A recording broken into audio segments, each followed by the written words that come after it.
ഞാൻ ശ്രീ രവീന്ദ്രനാണ്. ഞാനൊരു സാമൂഹ്യ പ്രവർത്തകനാണ്. ഞാൻ പീസ് സംഘാടകരോടും എന്റെ പ്രിയ സുഹൃത്തിനോടും നന്ദി പ്രകടിപ്പിക്കുന്നു. സർവശക്തനായ ഏക ദൈവത്തെക്കുറിച്ചുള്ള എന്റെ ലേഖനത്തിൽ ഞാൻ ഈ കാര്യങ്ങളൊക്കെ നോട്ട് ചെയ്തു കഴിഞ്ഞു. ഒരു ചോദ്യം മാത്രമേ എനിക്ക് ചോദിക്കാനുള്ളൂ. അതായത്, ഇസ്ലാമിലെ അത്ഭുതം എന്താണെന്നാണ് ഞാൻ അറിയാൻ ആഗ്രഹിക്കുന്നത്. ഉത്തമഗീതം 5:16 പോലെയുള്ള എന്ത് അത്ഭുതമാണ് ഇസ്ലാമിലുള്ളത്? പല മതങ്ങളും അത്ഭുതങ്ങളെപ്പറ്റി പറയാറുണ്ട്. അതുപോലെ ഇസ്ലാമിൽ അത്ഭുതമായിട്ട് എന്താണുള്ളതെന്നാണ് എനിക്ക് നിങ്ങളോട് ചോദിക്കാനുള്ളത്.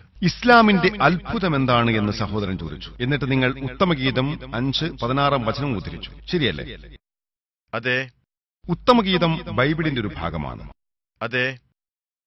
ബൈബിൾ പഴയ നിയമത്തിന്റെ ഭാഗമാണ് ഉത്തമഗീതം. ഹിബ്രു ഭാഷയിലെ ആ ഉദ്ധരണി ഇങ്ങനെയാണ്: ഹിക്കോ മമിതകിം വികുല്ലി മുഹമ്മദീം സെയ്ദൂദി സെയ്റായി ബൈന ജെറുസലേം.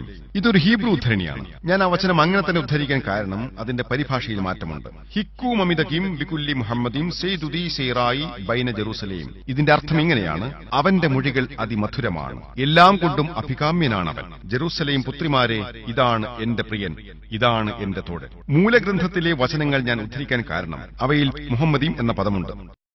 ഹീബ്രു ഭാഷയിൽ ഈം എന്ന പദം ആദരവിനെ സൂചിപ്പിക്കുന്ന ബഹുവചന പദമാണ്.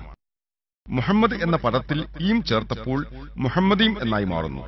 ദൈവം എന്നതിനെ സൂചിപ്പിക്കുന്ന എലോഹ് എന്ന പദത്തിൽ ഈം ചേർക്കുമ്പോൾ എലാഹിം ആയി മാറുന്നു.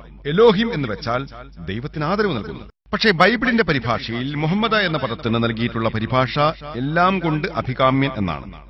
പക്ഷേ ഉത്തമഗീതം 5:16 മുഹമ്മദ് നബി സല്ലല്ലാഹു അലൈഹി വസല്ലമയുടെ ആഗമനത്തെക്കുറിച്ച് പരാമർശിക്കുകയും അദ്ദേഹത്തിന്റെ മുഹമ്മദ് എന്ന പേരും പരാമർശിക്കുന്നതായി നിങ്ങൾക്ക് കാണാം. ഇനി നിങ്ങളുടെ ആദ്യത്തെ ചോദ്യത്തിലേക്ക് വരാം. ഇസ്ലാമിലെ അത്ഭുതം എന്താണ്? ഇസ്ലാമിൽ നിരവധി അത്ഭുതങ്ങൾ ഉണ്ടായിരുന്നു.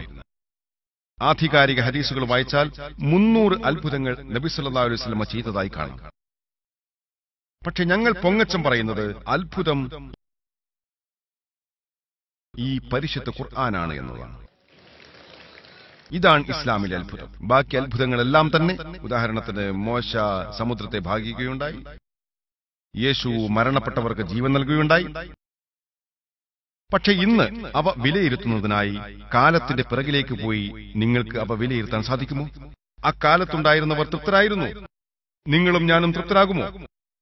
വേദവചനങ്ങളിൽ വിശ്വാസമില്ലാത്ത വ്യക്തിക്ക് കാലത്തിന്റെ പിറകിലേക്ക് പോയിട്ട് അദ്ദേഹത്തിന് വിശ്വാസമുണ്ടായിരുന്നോ ഇല്ലേ എന്ന് പരിശോധിക്കാൻ സാധിക്കില്ല.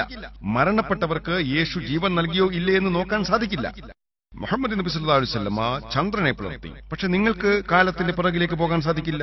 ഇന്നലെയും ഇന്നും ഇനി നാളെ എന്നേക്കുമായി അത്ഭുതമായി നിലനിൽക്കുന്നത് പരിശുദ്ധ ഖുർആനാണ്.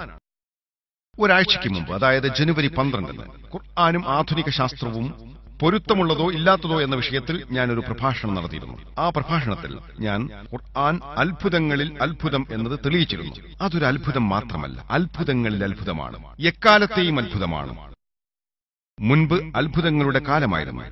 അത് സ്വയം അക്കാര്യം തെളിയിച്ചു. പിന്നീട് കവിതയുടെയും സാഹിത്യത്തിന്റെയും കാലം വന്നു. മുസ്ലിങ്ങളും അമുസ്ലിങ്ങളുമായ അറബി പണ്ഡിതന്മാർ ഭൂമിയിൽ നിലനിൽക്കുന്ന ഏറ്റവും നല്ല അറബി സാഹിത്യം പരിശുദ്ധ ഖുർആനാണെന്ന് പറയുന്നു. ഇന്ന് ഒരു മതഗ്രന്ഥം കവിതയുടെ രൂപത്തിൽ ഭൂമി പരന്നതാണ് എന്ന് പറഞ്ഞാൽ നിങ്ങളത് വിശ്വസിക്കുമോ? ഇല്ല എന്നാണ് ഉത്തരം. ഇന്ന് കവിതയുടെയും സാഹിത്യത്തിന്റെയും കാലമല്ല, മറിച്ച് ശാസ്ത്രത്തിന്റെയും സാങ്കേതിക വിദ്യയുടെയും കാലമാണ്. 8 ദിവസങ്ങൾക്ക് മുമ്പ്, 1400 വർഷങ്ങൾക്ക് മുമ്പ് ഖുർആനിൽ പറഞ്ഞത് 20, 50, 100, 200 വർഷങ്ങൾക്ക് മുമ്പ് മാത്രമാണ് ശാസ്ത്രം തെളിയിച്ചത്. ആരായിരിക്കും ഇത് ഖുർആനിൽ പറഞ്ഞിട്ടുണ്ടാവുക? മറ്റാരുമല്ല, നമ്മളുടെ എല്ലാം സൃഷ്ടാവായ സർവശക്തനായ ദൈവം. അതുകൊണ്ട് ഏറ്റവും നല്ല അത്ഭുതവും പരമമായ അത്ഭുതവും അത്ഭുതങ്ങളിൽ അത്ഭുതവും പരിശുദ്ധ ഖുർആനാണ്.